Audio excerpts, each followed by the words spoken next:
Good morning विद्यार्थियों। इससे पहले वाली क्लास में मैंने आपको प्लेटो के जीवन परिचय के बारे में बताया और उसके द्वारा लिखी गई किताबों के बारे में बताया। आज हम बात करते हैं प्लेटो की अध्ययन पद्धति। आपको ये याद रखना है कि जब भी आप सवाल करें तो जितने भी विचारक आपकी बुक्स के अंदर है सबकी अपनी एक अध्ययन पद्धति है और उसको आपको ध्यान रखना है। राजनीति विज्ञान में प्लेटो को आइडियलिस्ट आदर्शवादी विचारक कहा जाता है और इसके अध्ययन करने के तरीके भी कुछ आदर्शवादी है। यद्यपि ये तरीके कुछ वैज्ञानिक भी माने जाते हैं, लेकिन संपूर्ण राजनीतिक विज्ञान में अगर अध्ययन करें तो प्लेटो की जो अध्ययन शैली है वो कई मायनों में आदर्शवादी मानी जाती है। प्लेटो ने जो अपना संपूर्ण अध्ययन जो किया है, जो किताबें लिखी है, जो विचार दिए, उसकी अपनी एक अध्ययन पद्धति थी। उसमें विशेषता थी उस अध्ययन पद्धति की, उसको हम कह सकते हैं निगमनात्मक शैली। जो दर्शन शास्त्री जितने भी दुनिया में है वे बेसिकली इस शैली को अपनाते हैं। सबसे पहले वे किसी चीज की एक सामान्य कल्पना करते हैं। जैसे प्लेटो ने कहा कि राज्य में बहुत सारी बुराइयां हैं, तो पहले उसने एक अच्छे स्टेट की कल्पना की, सामान्य मानव बनाया और फिर उसको प्राप्त करने के लिए कुछ विशेष चीजों पर जोर दिया। तो जब आप एक दर्शन शास्त्री की तरह राजनीतिक विज्ञान में अध्ययन करेंगे या अपना रिसर्च करेंगे तो वो शैली कहलाएगी निगमनात्मक शैली, जो प्लेटो ने अपनाई। और खास करके अगर हम अध्ययन करें अरस्तु का, तो अरस्तु चूंकि एक वैज्ञानिक के पुत्र थे, अरस्तु के पिता एक राजवैद्य थे, तो उस पर विज्ञान का प्रभाव था। इसलिए इनसे ठीक उल्टी अध्ययन शैली जो है, जिसे हम कहते हैं आगमनात्मक शैली, जिसे साइंस का विद्यार्थी खास करके जीव विज्ञानी और वनस्पति विज्ञानी अपनाते हैं, वो शैली है आगमनात्मक। तो अरस्तु की जहां शैली आगमनात्मक थी, वहीं प्लेटो की जो शैली है वो निगमनात्मक।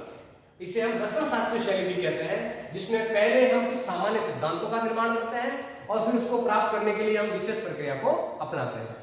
दूसरा है उसकी शैली विश्लेषणात्मक। जब वो कहता है कि साम्यवाद लागू किया जाए, जब प्लेटो कहते हैं कि इस प्रकार की शिक्षा प्रणाली लागू की जाए, जब प्लेटो ये कहते हैं कि स्थायी सेना का निर्माण किया जाए, जब प्लेटो ये कहते हैं कि लॉटरी के द्वारा शासकों का चुनाव नहीं हो, बाकायदा योग्यता के आधार पर उनका चुनाव हो, तो उस समय कहते हैं कि वो तत्कालीन समाज में शासकों के चयन की पद्धति का अध्ययन करने के बाद ये कह रहे हैं। इसका अर्थ ये होगा कि वो हर चीज का अपने सर्वकाल में यूनान में जो राज्य है वहां कौन सी प्रणाली पाई जाती है, उनका विश्लेषणात्मक अध्ययन कर रहे हैं। और अध्ययन करने के बाद जब कोई बात कही जाती है तो उसको हम कहते हैं विश्लेषणात्मक शैली। यानी मैं या आप जब कोई भी बात करेंगे और उसका तत्कालिक समाज से उसका हम जब इसको इंटरलिंक करेंगे और जब वो बातें बाहर आएगी तो वो प्रणाली कहलाएगी विश्लेषणात्मक। तो प्लेटो ने जो अपना बुक्स लिखी, रिपब्लिक या द लॉज, उसकी शैली विश्लेषणात्मक भी रही। तीसरा है शब्दात्मक प्रणाली। इसका अर्थ होता है कि अपनी बात को पुष्ट करने के लिए भौतिक जगत से तथ्यों को उठाना।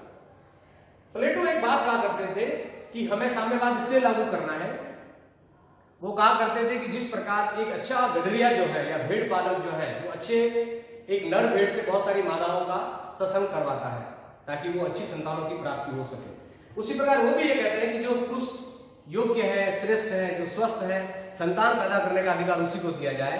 संपूर्ण समाज में सबको संतान पैदा करने का अधिकार नहीं दिया जाए। इसका अर्थ यह है कि वो एक प्रकार से जीव जगत से या भौतिक जगत से सादृश्य स्थापित कर रहा है मानव जीवन। तो जब आप अपनी बात को सिद्ध करने के लिए भौतिक जगत से या प्राकृतिक जगत से घटनाएं उठाकर वो मानव जीवन पर लागू करते हैं तो वो प्रणाली कहलाती है सादृश्य। और तीसरा है ऐतिहासिक विधि। इसका अर्थ है कि आप अपनी बात कहने के लिए इतिहास से घटनाओं को उठाते हैं।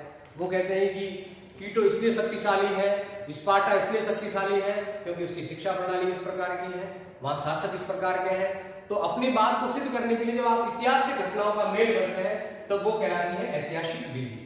तो प्लेटो ने जो अध्ययन शैली अपनाई, यद्यपि राजनीतिक विज्ञान में इस अध्ययन शैली को आदर्शवादी कहा जाता है, क्योंकि अगर हम बात करें मूल रूप से ऐतिहासिक विधि, तो ऐतिहासिक विधि प्रमाणिक रूप से वैज्ञानिक विधि नहीं मानी जाती, आगमनात्मक नहीं मानी जाती, आदर्शवादी मानी जाती है।